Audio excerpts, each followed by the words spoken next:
Episode 3 की शुरुआत होती है। क्लेयर खुद सारी रिसर्च कर कर एक सुनसान घर की तरफ जाती है। ये वही घर होता है जहाँ पे पिछली बार जेसन गया था। घर के अंदर उसे वही फोटो दिखता है जहाँ पे जेसन की टीम उसमें मौजूद होती है और वहाँ पे उसे पता लगता है कि उस टीम का एक दूसरा सोल्जर वो वहीं पर मौजूद था। इन्फेक्टेड के कारण उसने अपने आप को शूट कर लिया था। दूसरी तरफ शेनमेन शंघाई के एक बड़े से घर में पहुंच जाती है और घर के बाहर गार्ड उसे कहता है कि मास्टर युआन तुम्हारा वेट कर रहा है और पीछे से लियोन भी उसके घर की तरफ चला जाता है। लियोन उसे बंदूक की नोक पर सरेंडर करने कहता है। तब शेनमेन उसे कहती है यहाँ पे जो लेटा है ये मेरा भाई है जूसिन। अमेरिकी सरकार ने इसे पूरी तरह से बदल दिया। लियो उसे पूछता है कि असल में आप और जेसन करने क्या वाले थे। शेनमेन उसे कहती है जैसे कि जेसन ने कहा था कि अमेरिकी सरकार का पूरी तरह से उसे बेनकाब करना और विलन की सारी हरकतें लोगों के सामने लाना। फिर हमें वॉर का वही सीन दिखाया जाता है जहाँ पे विलियन सभी को स्टैंड बाय पर रहने कहता है, लेकिन जेसन की ऑर्डर पर सभी सोल्जर हेलीकॉप्टर में से नीचे उतर जाते हैं और शेन में वहीं पर मौजूद होती है। विलियन दूसरी टीम को कहता है कि नीचे जितने भी सोल्जर उतरे हैं वो सारे के सारे इन्फेक्टेड हो चुके हैं, ऐसा समझकर उन्हें सभी को जला दो। और वहाँ पे सभी सोल्जर को वो लोग जला देते हैं और शेनमेन वहाँ पर मौजूद होकर भी कुछ भी नहीं कर पाती और इसी गुस्से में वो बाहर आ जाती है। और तभी उसे जेसन की टीम का आवाज़ आता है और वो अंदर जाकर वो कहती है कि अभी जो मिशन हुआ था मैं तब कंट्रोल रूम में थी, मैं क्लास 5 की सोल्जर हूँ। जेसन उसे पूछता है कि तुम यहाँ पर क्या कर रही हो। इतने में शेनमे का ध्यान उस आदमी पर जाता है जिसे उठाकर वो लोग ने लाया होता है। शेनमे उसे ओपन करती है तो वो पूरी तरह से ज़ॉम्बी में कन्वर्ट हो चुका होता है और उसे देखकर वो काफ़ी रोने लगती है क्योंकि वो उसका भाई होता है। शेनमे लियो को ये सारी बातें बता रही होती है कि ये मेरा भाई एक स्पेशल मिशन पे था और उस वक्त कमांडर ऑफिसर विलियम्स था और वो लोग एक मेडिसिन के ऊपर काम कर रहे थे। एक ऐसी मेडिसिन बनाना चाहते थे जिसका यूज इंसानों के ऊपर वेपन की तरह किया जा सके। ये सुनने के बाद लियो कहता है कि इसका मतलब ये है कि पेनामिस्तान ये जगह सिर्फ एक्सपेरिमेंट के लिए थी ताकि वहाँ के लोगों के ऊपर इस मेडिसिन का यूज़ कर सके। घर पर क्लेयर सारी छानबीन कर रही होती है। तभी उसे जेसन की फ़ोटो के पीछे एक उसे नोट मिलता है और वो उसे पढ़ने लगती है। तब उसे पता चलता है कि उस वक्त शेनमेन के भाई को बचाकर वो लोग बिल्डिंग के अंदर छुपे हुए थे।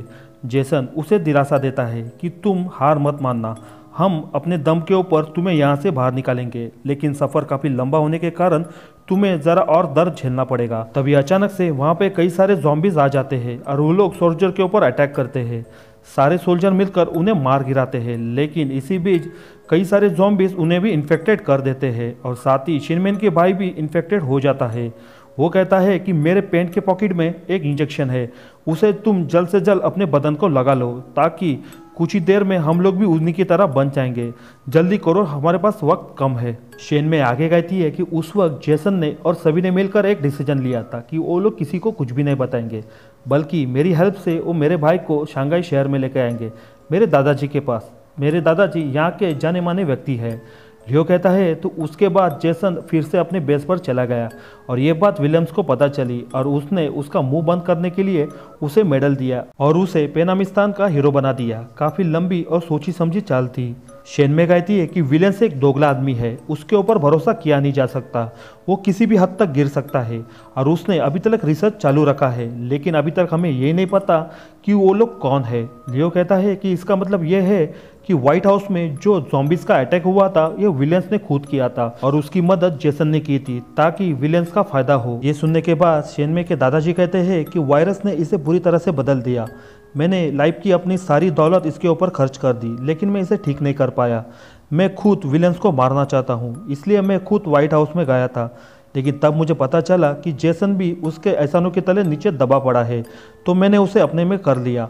पूरे 6 साल की मेहनत के बाद हमने विलन्स के खिलाफ काफ़ी सारे सबूत इकट्ठा किए और उसे चिप में कन्वर्ट कर कर हमने अपने पास रख लिया। शेन में आगे कहती है ताकि ज़रूरत पड़ने पर इसका इस्तेमाल कर कर सारी सच्चाई दुनिया के सामने लेकर आ सकते हैं और विलन्स को ख़त्म कर सकते हैं। लेकिन वो बेवकूफ़ अभी तक ये सोचता है कि उस ब्लास्ट में सारे सबूत खत्म हो गए, लेकिन ऐसा नहीं है। उसके नाक के नीचे मैंने और जेसन ने मिलकर सारे सबूत इकट्ठा किए थे। तभी अचानक से घर में ब्लास्ट हो जाता है और पूरे घर में आग लग जाती है। लियो शेनमे को बचा लेता है, लेकिन दादाजी और उसके भाई को छोड़कर उसे वहीं से भागना पड़ता है। दूसरी तरफ व्हाइट हाउस में प्रेसिडेंट को जनता के सामने आना होता है ताकि अपने विचार लोगों के सामने जाहिर कर सके। लेकिन विलियन चीन के खिलाफ बोलने के लिए प्रेसिडेंट को उकसाता है ताकि एक बहुत बड़ी जंग शुरू हो। और वो कहता है कि हमें दुनिया को बताना होगा कि हम कितने ताकतवर हैं और चीन जैसा देश हमारे पैरों के नीचे बैठ सकता है और हमें इनसे कुछ भी फर्क नहीं पड़ता। लियो शेनमे को बचाकर बाहर लेकर आता है और देखते देखते पूरा घर जलकर खाक हो जाता है। दूसरी तरफ क्लेयर व्हाइट हाउस में पहुंच जाती है और सबके सामने विलियन से एक सवाल पूछती है, आखिर जेसन की टीम के साथ हुआ क्या।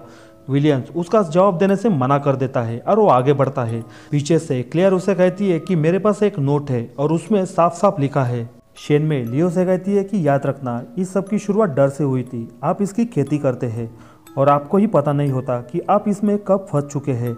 आप इसमें से बाहर निकलने की कोशिश करते हैं लेकिन वक्त गुजर जाता है। मुझे ये चिप दे दो ताकि मैं विलियम्स को ख़त्म कर सकूं। लेकिन लियो उसे ये चिप देने से मना करता है। वो कहता है कि अगर ये बात अमेरिकी सरकार को पता चल गई तो उस देश के टॉप एजेंसी तुम्हारे पीछे लग जाएंगे और तुम्हें ढूंढकर तुम्हें मार देंगे और सबूत भी ले लेंगे। बचने का कोई भी मौका तुम्हें नहीं दिया जाएगा। शेनमे उसे काफ़ी कन्विंस करने की कोशिश करती है। वो कहती है कि मेरे भाई की हालत की तरह मैं और किसी की हालत नहीं होने दूंगी, उसे ख़त्म करना ही होगा। और जेसन भी यही चाहता था। लियो कहता है कि नहीं, ये झूठ है, जेसन ऐसा नहीं चाहता था। मैं मानता हूँ कि तुम दोनों के इरादे सही थे, लेकिन उसने रास्ता गलत चुना था। वो लोगों को कंट्रोल करना चाहता था। क्या लगता है तुम्हें, जेसन अगर जिंदा होता तो वो तुम्हारा साथ देता? नहीं, बिल्कुल नहीं। वो तुमसे वो चिप ले लेता और तुम्हें ऐसे ही छोड़ देता। ज़रा देखो अपनी तरफ, अपनी चारों तरफ तुम्हें क्या दिख रहा है? चारों तरफ तुम्हें लाशें ही लाशें दिखाई देगी और जब उन्हें पता चलेगा कि वो चिप तुम्हारे पास है, वो लोग उसे किसी भी हालत में हासिल कर ही लेंगे। क्लेयर घर आकर फिर से अपने रिसर्च को ध्यान से देखती है और उसे समझने की कोशिश करती है। तभी अचानक से घर की लाइट चली जाती है और दो अनजान ऑफिसर घर में घुस जाते हैं और वो क्लेयर को शॉक देकर उसे किडनैप कर लेते हैं। और इसी के साथ रेसिडेंट इवल इन्फिनिट डार्कनेस का सीजन 1 का एपिसोड 3 खत्म हो जाता है। वीडियो पसंद आए तो वीडियो को लाइक करना, चैनल पर नए हो तो सब्सक्राइब भी कर लेना, क्योंकि ऐसे ही इंटरेस्टिंग वेब सीरीज़ को और हॉलीवुड मूवीज़ को मैं इस चैनल के ऊपर हिंदी में एक्सप्लेन करता हूँ।